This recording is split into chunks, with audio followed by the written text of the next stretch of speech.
Good evening friends. आज के lecture में हम डिस्कस करेंगे एक क्वेश्चंस है जो कि गेट 2017 में आया हुआ है। ओके, तो क्वेश्चन सामने है कि the value of capacitor C required for maximum power to be transferred to the load is. Capacitor की क्या वैल्यू होगी ताकि मैक्सिमम पावर इस लोड के अंदर ट्रांसफ़र हो। ओके, तो अब हम क्या देखेंगे, इसको हमें कैपेसिटर की वैल्यू हमें फाइंड करना है।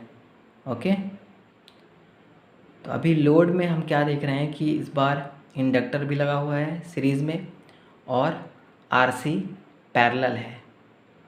क्लियर है, और जो हमारा सोर्स रेजिस्टेंस है वो दिया हुआ है। क्लियर, अगर हम इस लोड रेजिस्टेंस को, ये जो सीरीज़ इंडक्टर और आरसी पैरेलल है, इसको सॉल्व कर लें, ओके, तो इसमें रियल टर्म भी आएगा और इमेजिनरी टर्म्स भी आएंगे। ओके, इस लोड के अंदर तो मैक्सिमम पावर के लिए क्या कंडीशन होती थी कि R L equal to R T H. Okay, अभी इस ये लोड में रियल पार्ट भी आएगा, इमेजिनरी पार्ट भी आएगा, बट सोर्स साइड में क्या है, सिर्फ रियल पार्ट है, मतलब सिर्फ रेजिस्टिव है। ओके, तो इसका लोड का जो हमारा रियल पार्ट होगा, ओके, वो इक्वल तो हो जाएगा सोर्स रेजिस्टेंस के, बट जो हमारा इमेजिनरी पार्ट होगा वो इक्वल होगा ज़ीरो के, बिकॉज़ यहाँ पे कोई रिएक्टिव एलिमेंट नहीं है। अगर रिएक्टिव एलिमेंट होता तो हम क्या करते, जो हमारा रियल पार्ट था, ओके, उसको रियल पार्ट से, यानी कि जो आर एस है उससे कंपेयर करते, और जो हमारा इमेजिनरी पार्ट है लोड का, उसको किससे कंपेयर करते, यहाँ पे जो रिएक्टिव एलिमेंट लगा होता उससे कंपेयर करते। क्लियर है, कि हमने डिस्कस पहले भी किया था कि किस तरीके से लोड रेजिस्टेंस के होगा, तो उसको R L equal to R T H या R L equal to Z T H इस तरीके से कंपेयर करेंगे। तो इसमें क्या है कि रियल और इमेजिनरी टर्म्स आ रहे हैं, तो रियल और इमेजिनरी को उसी के अकॉर्डिंग कंपेयर भी करेंगे। लोड सोर्स साइड में जैसा दिया होगा उसके अकॉर्डिंग कंपेयर करेंगे, क्योंकि सोर्स साइड में क्या है कि रिएक्टिव एलिमेंट नहीं है, तो यहाँ का रिएक्टिव एलिमेंट जो होगा वो क्या होगा, ज़ीरो, उसके अकॉर्डिंग कंपेयर करेंगे। और यहाँ का जो इसका ओवरऑल जो हमारा रियल पार्ट होगा उसको किससे कंपेयर करेंगे, इस आर एस से। ओके, तो देखते हैं फिर कैसे करना है। तो for transfer of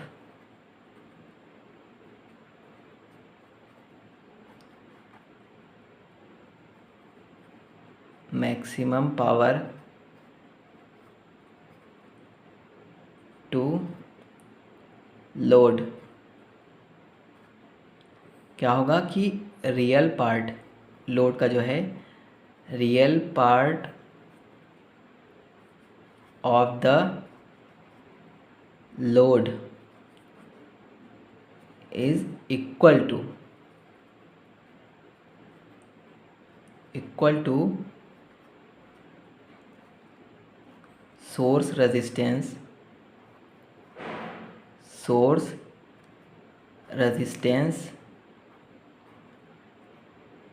are S. Okay, that is R S क्या है, 0.5 ओम है। Okay, and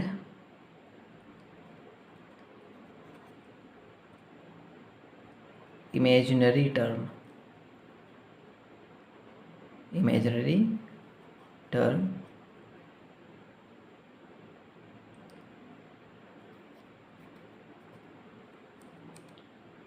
should be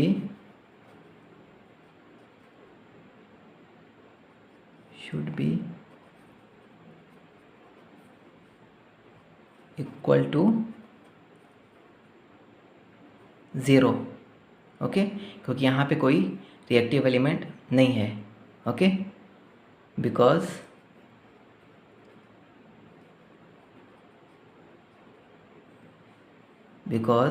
source resistance is source reactance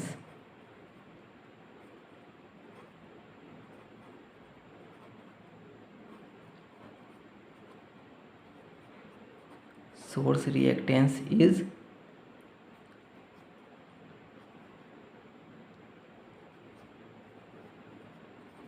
0। Okay, अब हम इस लोड को सॉल्व करेंगे और उससे क्या करेंगे, रियल और इमेजिनरी टर्म को फाइंड करेंगे। ओके, आरसी का पैरेलल उस दिन हमने बताया था, आरसी का पैरेलल लिखना होगा तो क्या करेंगे, आर पैरेलल में 1/j omega C,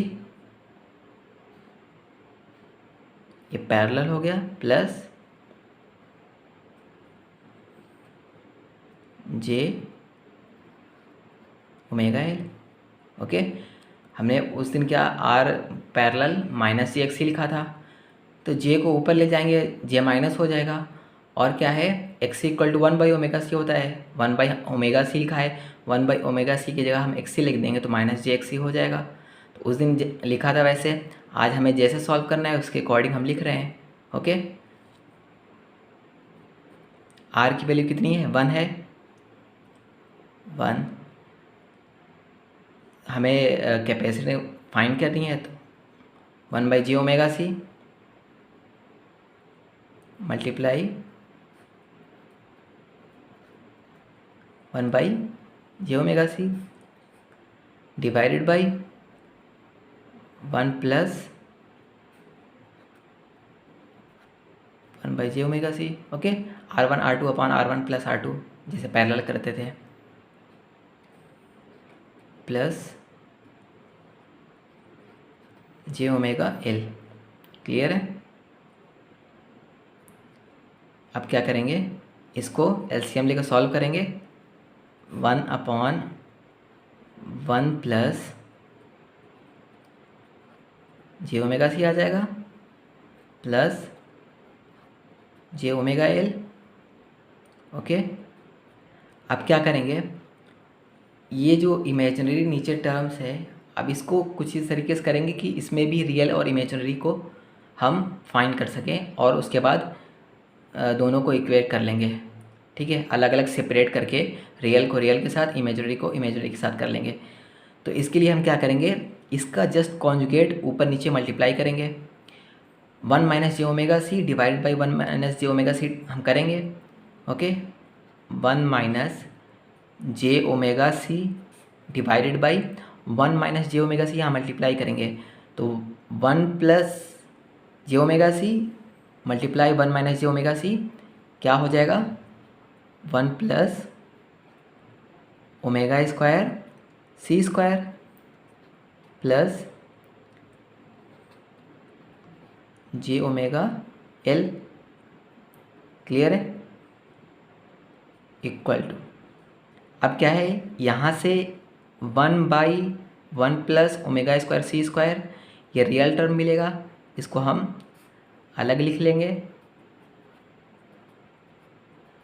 okay, plus j omega C divided by 1 plus omega square C, ये इमेजिनरी है और ये इमेजिनरी, इसको एक साथ लिख लेंगे, दोनों में j ओमेगा कॉमन है, कॉमन ले लेंगे, L minus C upon 1 plus omega square C square, real को रियल, इमेजिनरी को इमेजिनरी के साथ सेपरेट कर लिए। ओके, अब क्या है, मैंने क्या बताया था, रियल पार्ट को इसके साथ सोर्स रेजिस्टेंस के साथ कंपेयर करेंगे, क्योंकि क्या है, हमारा RL RTH के बराबर होना चाहिए, मैक्सिमम पावर की कंडीशन है। Okay, real part of load, real part of load impedance,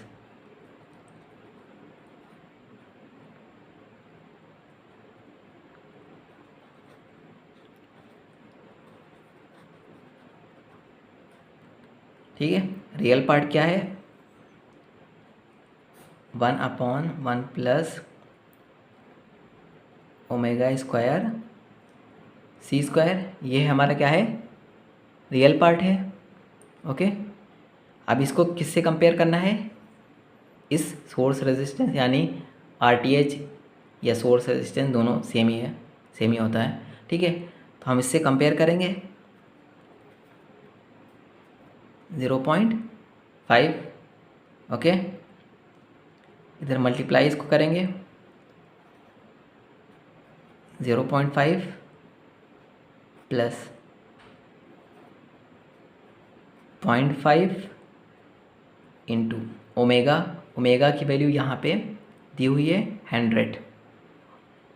100 इसकी ओमेगा की वैल्यू पुट करेंगे into C square equal to यहाँ 1 है। क्लियर है, इसको इस तरफ 0.5 आएगा। ओके, फिर 0.5 से okay C equal to under root में 1 minus 0.5 divided by 0.5 into 100 square. Okay, तो सी हमें यहाँ से क्या मिल जाएगा, 0.5 डिवाइडेड बाई 0.5 कैंसिल। ओके, उसके बाद 1/100 स्क्वायर है, 1/100 बाहर। ओके, तो अब सॉल्व करेंगे इसको, 10 मिली फैरड, ये हमें फाइनली सी की वैल्यू मिल जाएगी।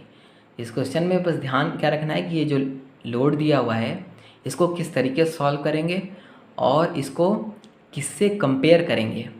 हमें फाइनली सी की वैल्यू फाइंड करनी है, तो इसको रियल को रियल के साथ कंपेयर करेंगे और इमेजिनरी जो टर्म है उसको इमेजिनरी के साथ कंपेयर करेंगे।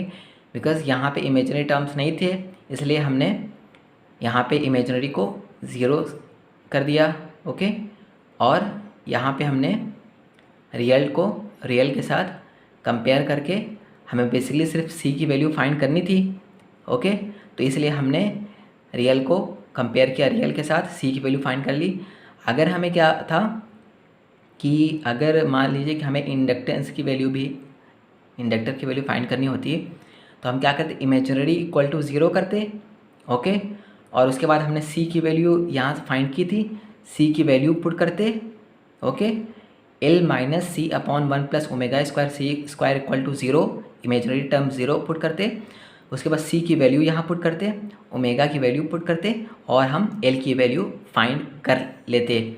अगर यहाँ पे नहीं दी हुई होती वैल्यू इंडक्टर की, पर यहाँ पे दी हुई है तो कोई प्रॉब्लम नहीं। अगर नहीं दी होती, अब ये लोड है, इसमें से कुछ भी वैल्यू दी होती, कुछ भी मतलब नहीं दी होती, तो जैसी कंडीशन होती उसके अकॉर्डिंग हम उस चीज़ को फाइंड कर लेते हैं।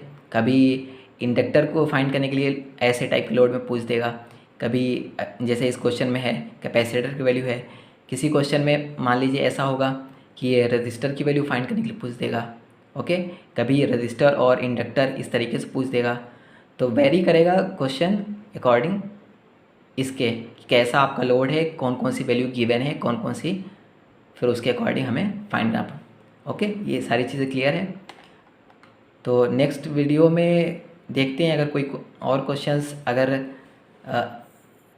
ईएससी के या गेट के अच्छे क्वेश्चंस मिलते हैं तो उसको भी अपलोड करेंगे। ओके, तो आज के लेक्चर के लिए इतना ही है। Thank you.